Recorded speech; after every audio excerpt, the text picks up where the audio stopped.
Welcome to the Cornucopia channel. Before we dive into the topic of this video, don't forget to give us a like and subscribe to the channel. That way, you'll know when we release new videos.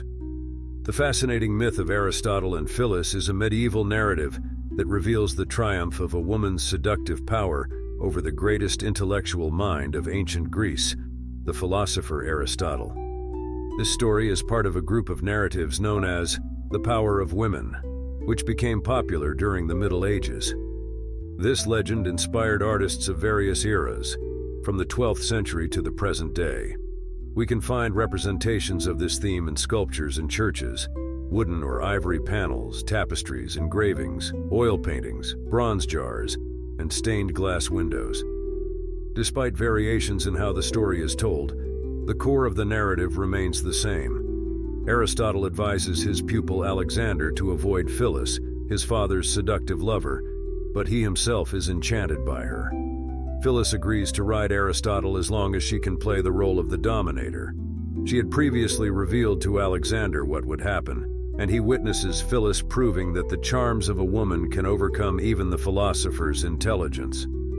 In the French version of the legend, Alexander is a triumphant king and the conqueror of India. The young woman is referred to simply as the Indian.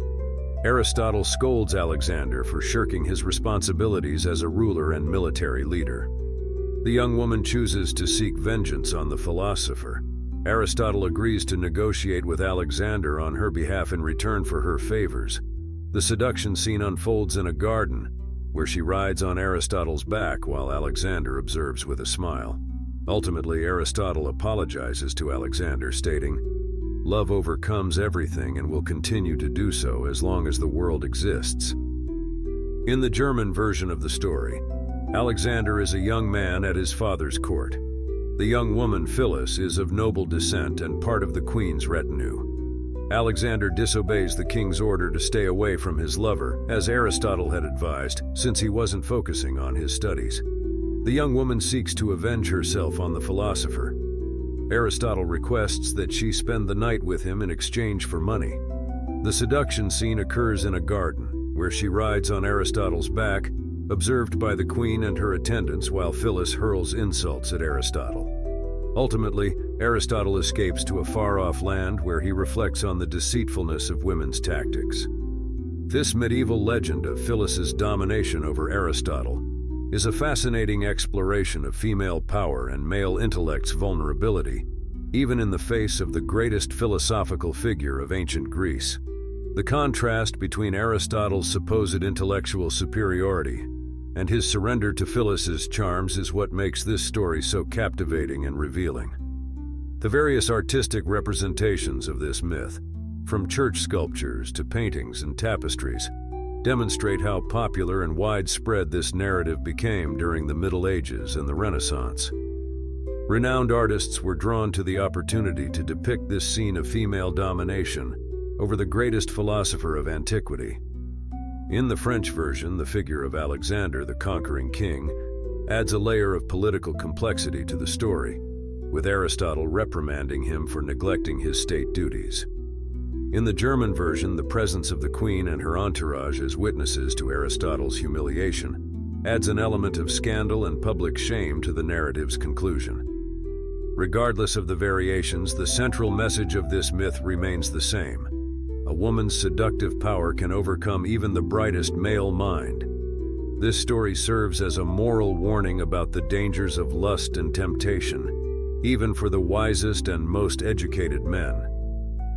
The legend of Aristotle and Phyllis is a fascinating exploration of the balance of power between the genders in the Middle Ages, a time when male dominance was widely accepted and expected, especially in the field of philosophy and intellect. The fall of Aristotle, the greatest thinker of ancient Greece in the face of a woman's charms, represents a surprising subversion of this established order. This story reminds us that even the most erudite and respected men are not immune to the desires of the flesh and the tricks of female seduction. The image of Aristotle, the wise mentor of Alexander the Great, being subjugated by Phyllis in a position of submission and humiliation, is a powerful representation of the triumph of cunning and sensuality over rationality. The myth of Aristotle and Phyllis invites us to reflect on the complexity of power relations and the fragility of intellect when confronted with seduction. This tale reminds us that no matter how powerful a man may be, he is still subject to the whims of the heart and the charms of a determined woman. Did you enjoy this video? Let us know your thoughts on the topic by leaving a comment. Share your insights with us. Your engagement is very important to us. Be sure to check out the video description. Thank you for watching and see you next time.